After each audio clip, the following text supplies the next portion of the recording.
Hi everyone, how are you all doing? Hope everyone is good. Today we're going to be learning a really brilliant method that you can use to make any image look very realistic, or it could also be if you want to upscale something. So basically it's a very traditional method of copying. You can use it to copy from your own drawings. You can use it to copy from drawings or paintings of masters, and you can also use it to copy from photographs. And this is a method that I normally use with my students everywhere I teach, because it usually gets amazing results. And it doesn't matter if you're a complete beginner, it doesn't matter if you're a child or if you're an adult, you will always get a really good realistic image out of it. The important thing to understand is that it takes quite a bit of time, and it's quite tempting to do things by hand and by eye. But if you're a beginner, perhaps you're gonna need a little bit more practice to achieve a result that is quite realistic. And if you do it in this way, using a grid system, it might be a little bit more laborious, but you're almost guaranteed to get a really brilliant result. So on the first part of this video, I'm going to show you how to make the grid. And on the second one, I am going to show you how to transfer it onto a piece of paper and make an actual drawing out of it. And you can use any art materials that you want. For this, for the grid, I normally use overhead projector sheets, which are very cheap, but I haven't got any. You can use clear acetate. I'm using a laminating sheet. And you could also use a plastic sleeve if you cut it in half basically and just have the one bit of it. So you basically want anything that is clear and plastic, and yeah, that's about it. You're also going to need a ruler. If you have got a set ruler, it's much better than a regular ruler. And you're also going to need a Sharpie and some sticky tape. Okay, so let's do this. So I've chosen an image of a cute little elephant. I've also got my mobile phone handy. You could have a calculator, and it's basically just to save time with the calculations, yeah? So the first thing that I'm going to do is that I'm going to be securing my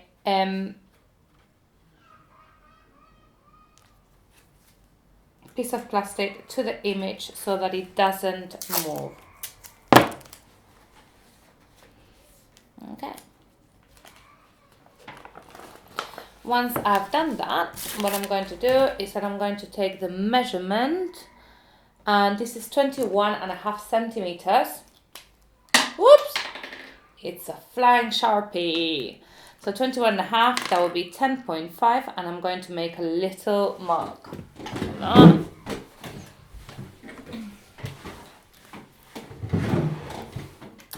And then I'm going to take the side measurement over here, the length.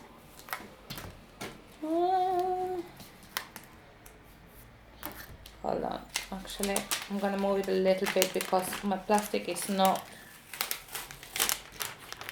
quite right. Now, when you're choosing an image, it's important that you choose, it's better if you're copying from a photograph, it's normally better if you get the whole animal or the whole face or the whole body. A lot of photographs look really great when they are cropped. But the problem is that when you transfer that onto a drawing or a painting, it usually looks really wrong. So it's better if you have the whole thing. Okay. 0. Okay. And this is 30 centimeters. So that's 15. So I'm basically mapping up half and half. So the first thing I want to do, so with a set ruler, this is much easier because you can just get straight lines by measuring the top. Oops. Yeah.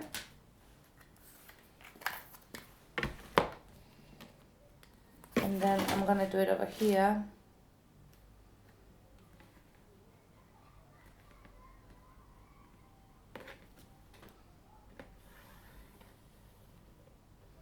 Okay. So at the moment I've got a cross over the image that is doing half and half. It's looking a little bit wonky, and that's only because I put the acetate a little bit lower. So then from here I'm gonna take the measurement. So 10.5 divided by 2, it would be 525, and I'm gonna make a little dot there, 525, and another little dot here, 525. And then I'm going to be making some lines. Oops.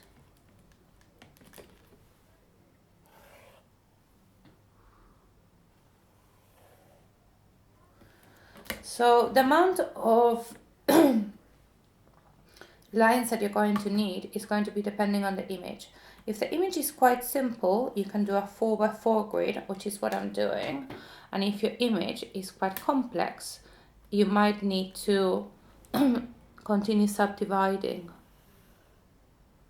But the idea is that you always start from across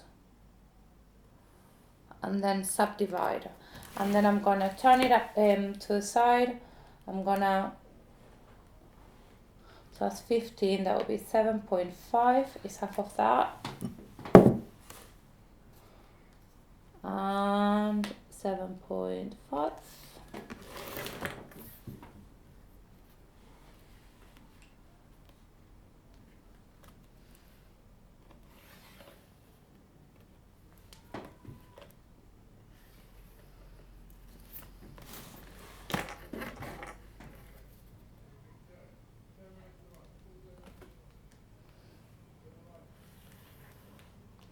Okay, so my grid is now complete, and as you can see, it's got 1, 2, 3, 4 squares by 1, 2, 3, 4 squares.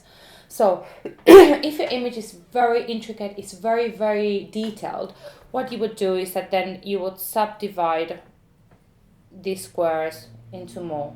What you can also do is that if you have one area of detail, is that you can just double grid one section where the detail is, rather than having to do a million squares everywhere.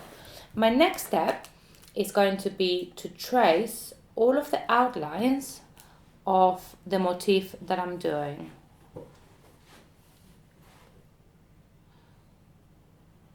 And is the outlines and also inside. First of all, I'm just going to get all of the main lines. And then afterwards I can do a little bit of detail.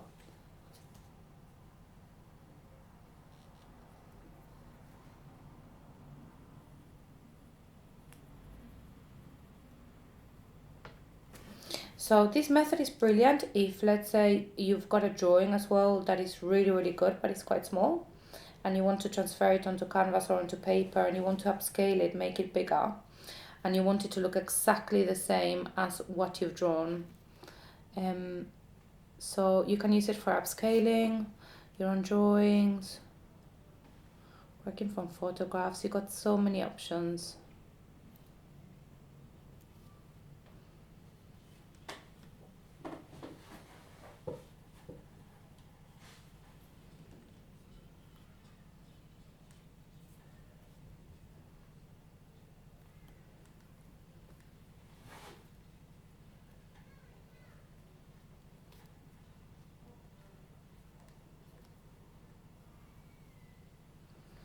So you can transfer outlines, you can also transfer contours of differing tone, and that's kind of handy as well.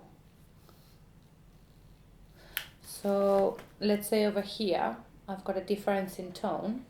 I can just do it on a dotted line so that I know that that's a tone division rather than an outline. And then when I'm drawing, I can have the contour of my tone, which will be really, really helpful once I'm drawing.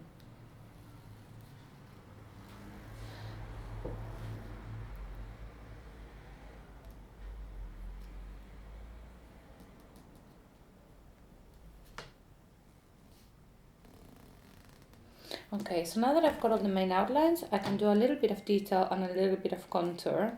So I'm going to make a few lines here because I've got a difference in tone in the ears.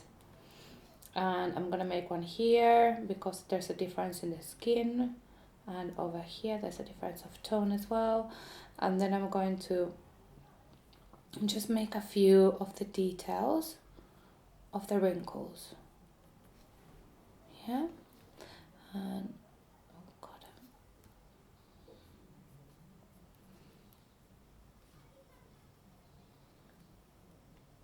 So this image has a lot of background. Normally, if I would be doing this or teaching it, I would ask my students to do all the details in the background. But for the purpose of the video not lasting an hour and a half and you guys getting really, really bored, I'm just gonna do the elephant, okay?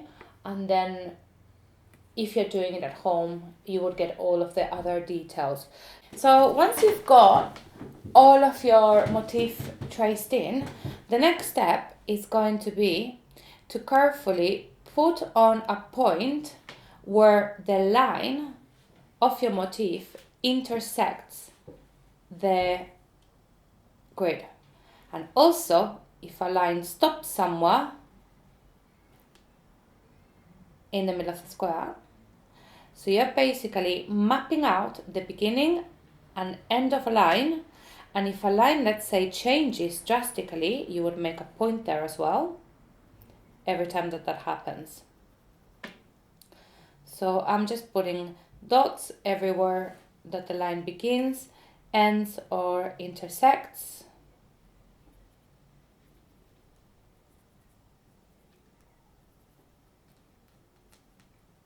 Okay, so I've got those ones at the top.